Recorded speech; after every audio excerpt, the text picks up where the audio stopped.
DNA मित्रों, देश में डेमोग्राफी को लेकर बढ़ती चिंता के बीच अब उत्तर प्रदेश की योगी सरकार से जनसंख्या को लेकर एक नई नीति की मांग की गई है। लखनऊ के सरोजनी नगर से बीजेपी के विधायक राजेश्वर सिंह ने राज्य में क्षेत्र के हिसाब से जनसंख्या नीति यानी एरिया वाइज डेमोग्राफिक पॉलिसी लागू करने की मांग की है। यानी जिला स्तर पर नीति बनाने का प्रस्ताव रखा गया है। इस नीति के तहत क्या क्या कदम उठाने का सुझाव दिया गया है और उसका जनसंख्या असंतुलन दूर करने पर क्या असर होगा, ये जानने से पहले आपको बता देते हैं कि यूपी में धार्मिक आधार पर डेमोग्राफी में किस तरह बदलाव हुआ है।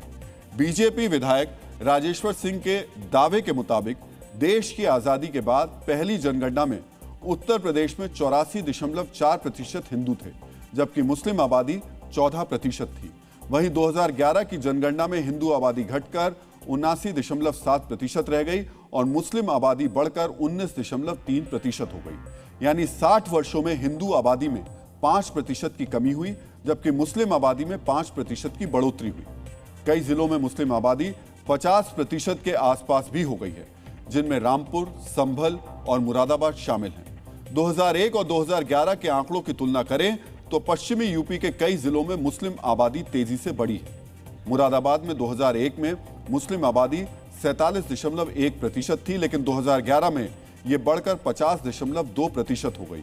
इसी तरह रामपुर में 2001 में मुस्लिम आबादी 47.7% थी, जो 2011 में बढ़कर 50.6% हो गई।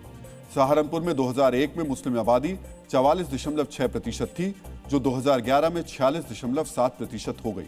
मुजफ्फरनगर में 41.3% से यह बढ़कर 2011 में 43.4% हो गई और बिजनौर में 39.3% से बढ़कर 2011 में 41.7% हो गई। यानी केवल 10 वर्षों में इन जिलों की मुस्लिम आबादी 2 से 3% बढ़ गई।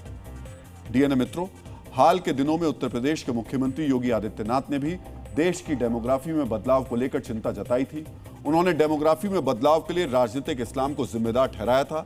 साथ ही वो डेमोग्राफी बदलने की कोशिश करने वालों को चेतावनी भी दे चुके हैं।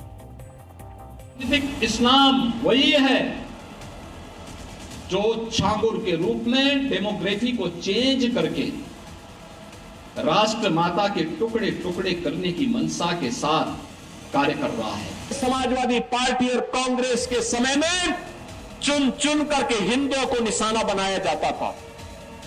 कैसे उनकी डेमोग्राफी को, उनकी जनसांख्यिकी को कम करके लगातार उन पर अत्याचार करवाए जाते थे। लेकिन आज ये डबल इंजन की सरकार है, डेमोग्राफी को भी नहीं बदलने देगी और जो भी डेमोग्राफी को बदलने का दुस्साहस करेगा उसको स्वयं पलायन करने के लिए मजबूर होना पड़ेगा। डीएनए मित्रों, बीजेपी विधायक राजेश्वर सिंह ने एरिया वाइज डेमोग्राफिक पॉलिसी के तहत कुछ खास कदम उठाने के सुझाव दिए, जैसे छोटे परिवार वालों को सरकारी घर या योजनाओं में प्राथमिकता दी जाए। जिन इलाकों में आबादी तेजी से बढ़ रही है वहां सरकारी नौकरी के लिए 2 बच्चों के नियम लागू किए जाएं।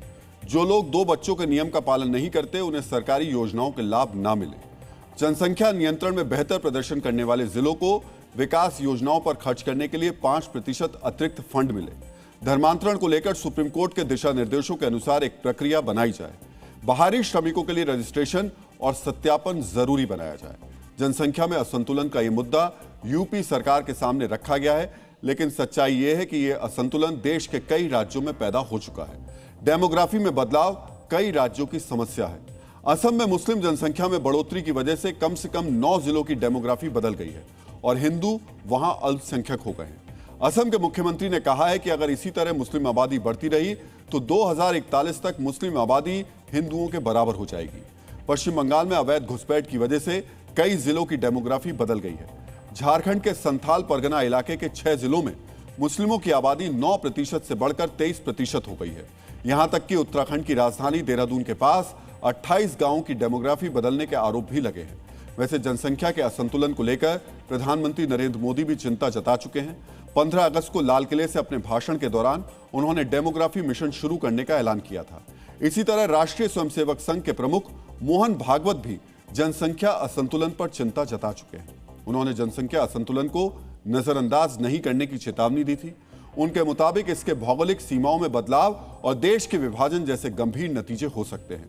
उन्होंने ईस्ट तिमोर, दक्षिण सूडान और कोसोवो का उदाहरण देते हुए कहा कि जनसंख्या में असंतुलन के कारण ही ये नए देश बने। डीएनए मित्रों, एरिया वाइज डेमोग्राफिक पॉलिसी बढ़ती जनसंख्या और जनसंख्या के असंतुलन को दूर करने में एक कारगर उपाय हो सकता है।